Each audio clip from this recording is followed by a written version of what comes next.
Imagine a battlefield where the Sudarshana Chakra collides with the Trident of the Great Destroyer. This isn't just a myth of good versus evil, it is something far more dangerous. It is God versus God.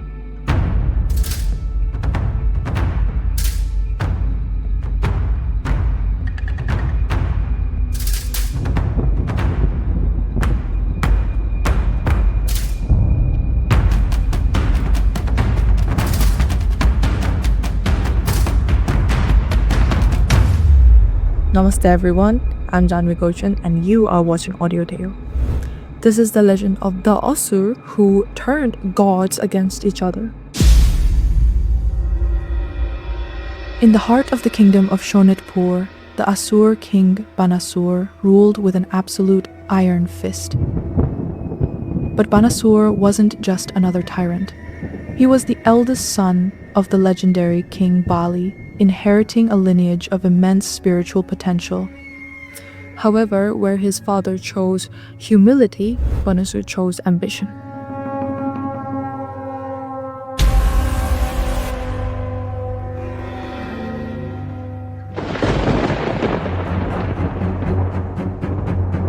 He renounced food, water, and sleep.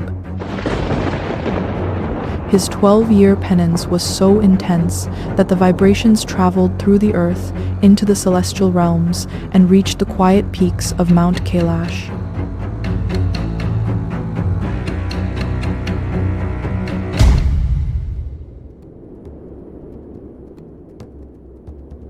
And finally, the great Mahadev, Lord Shiva, appeared before him.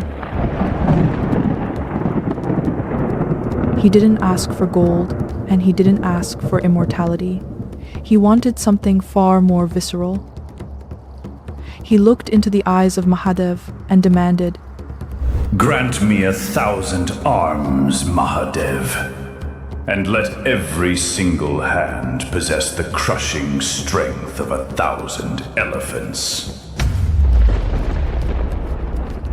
But Banasur was as calculating as he was ambitious. He placed one more condition upon the great Mahadev. "If ever I stand upon the brink of death, if ever my life is truly imperiled, then you must manifest and save me." This second condition of Banasur was far more formidable than the mere gift of 1,000 hands. He demanded a promise that the Lord of Destruction himself would stand by his side, a personal shield against any force, mortal or divine, and throughout all three worlds.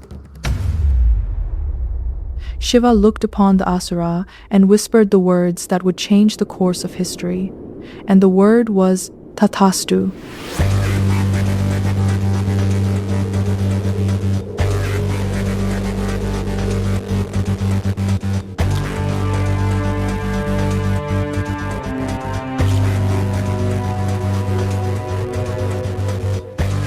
With 1,000 arms and Mahadev as his shield, Banasur became a storm that no wall could contain.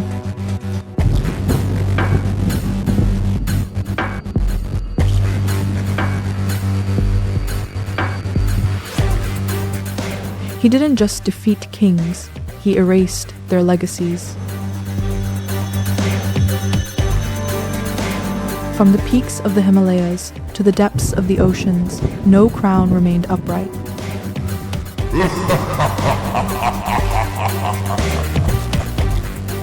Even the Devas, the celestial guardians, fled their thrones as Banasur's shadow draped over Indraloka. Banasur believed that he had finally cheated his destiny. He didn't just feel like a king anymore. He felt like he was above all the gods themselves.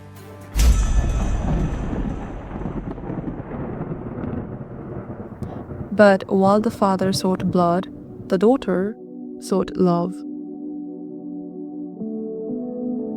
Usha, the beloved daughter of Banasur, one night saw a prince in her dreams. a youth so radiant and noble that the mere memory of his face left her breathless. But dreams are fleeting shadows. Usha woke up consumed by a love for a man who had no name, no kingdom, and perhaps no existence. She fell into a deep melancholy, her soul tethered to a stranger she had met only in the realm of sleep. Seeing her friend's spirit wither, Chitralekha stepped forward. Chitralekha was far more than a companion to Usha. She was a master of the arts and a bridge to the mystical. To solve the mystery of Usha's heart, Chitralekha sat with her scrolls and asked Usha to describe every detail of the man of her dream. One by one, Chitralekha sketched the faces of the world's most powerful men, deities, Gandharvas, and the greatest kings of the era.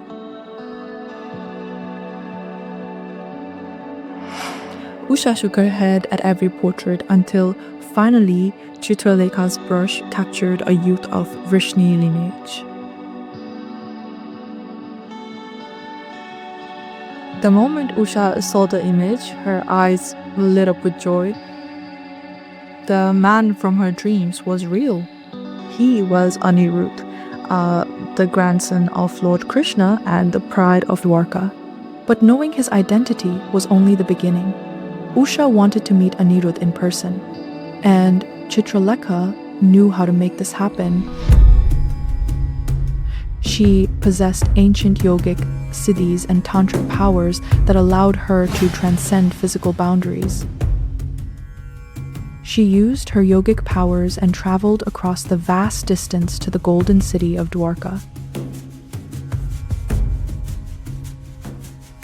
She bypassed the divine wards and celestial gods that protected Krishna's palace. Moving like a shadow through the corridors of the Vrishni royals, she found Aniruddh deep in slumber. Using her mystical influence, she lifted him into the clouds, kidnapping the prince from the heart of the most guarded city on earth and transporting him back to the high towers of Shonitpur.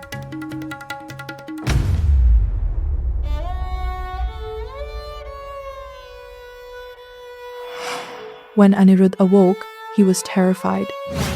He was thousands of miles from his home. However, as the days passed, his fear was slowly dissolved by Usha's unwavering care and the purity of her devotion. She treated him not as a prisoner, but as her god. Slowly, the prince of Dwarka found his own heart captured by the princess of the Asuras.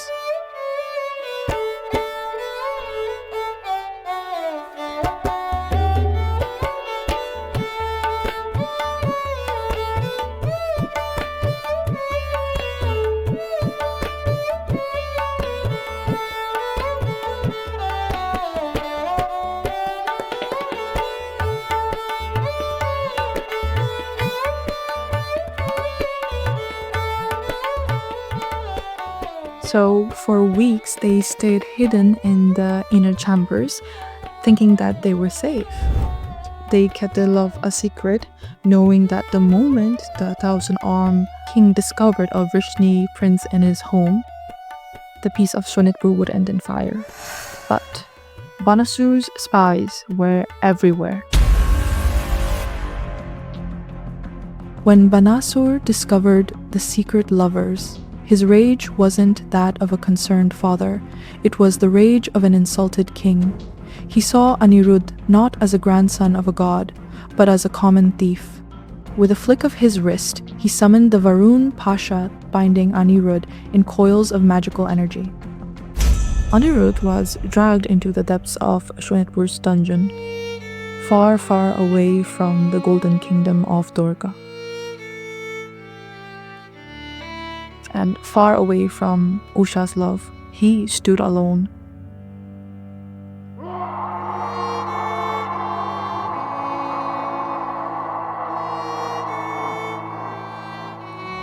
Swallowed by stone and silence, Usha's pleas echoed through the palace corridors. Her tears were falling like unanswered prayers, but Banasur's heart remained unmoved. which was hardened by his pride and his overwhelming rage. And as the iron gates closed, fate quietly cast its own dice. For when love is punished and devotion is ignored, destiny never stays silent for a long time.